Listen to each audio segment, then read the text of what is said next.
Hi, everybody, and welcome to Unit 4. This is another of our short units. It's only 2 weeks long.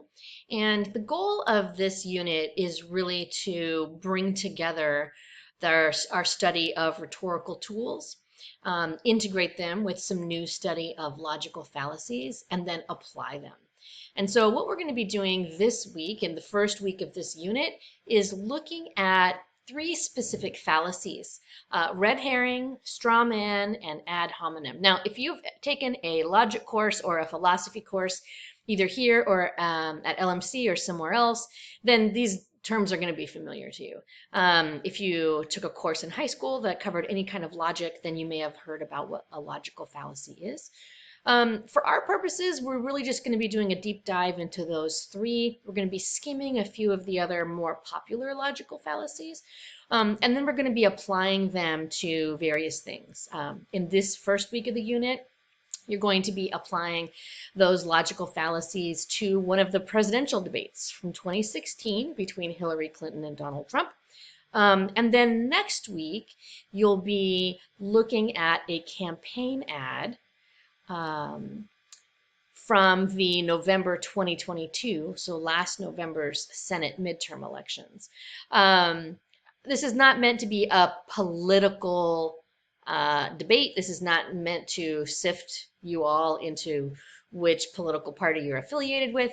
We really are looking at how rhetoric is used outside of the classroom, right? How is it used? How is it used to persuade?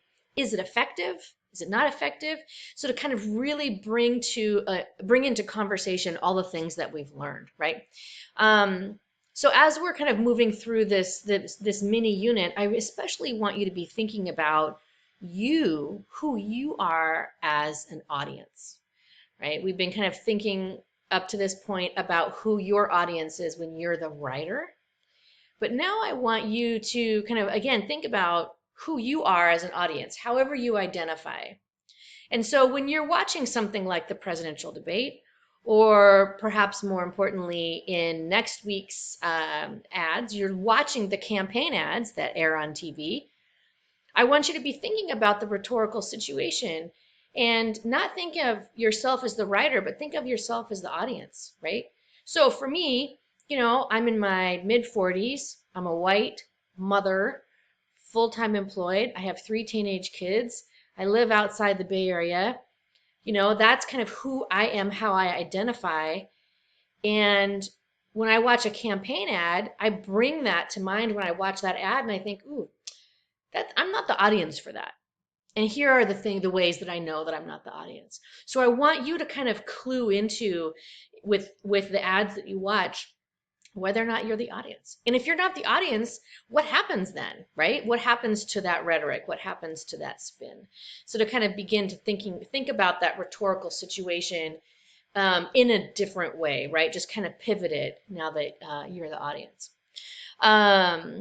Like I said, this is a super short unit, largely because you just came off of the larger unit, your main story at a glance. You'll be getting those back within the next week or 2, and then you'll have an opportunity to revise. So there'll be more information coming about that. But this unit is small, also to kind of gear us up to our last unit, which is our second kind of larger unit of the semester. So 2-week unit. Short, sweet, it's all open. So if you want to go ahead and work your way through it and you've got some extra time in between midterms, if that's the case, you are more than welcome to do that. As always, if you have questions, by all means, let me know. Have a great day. Great unit.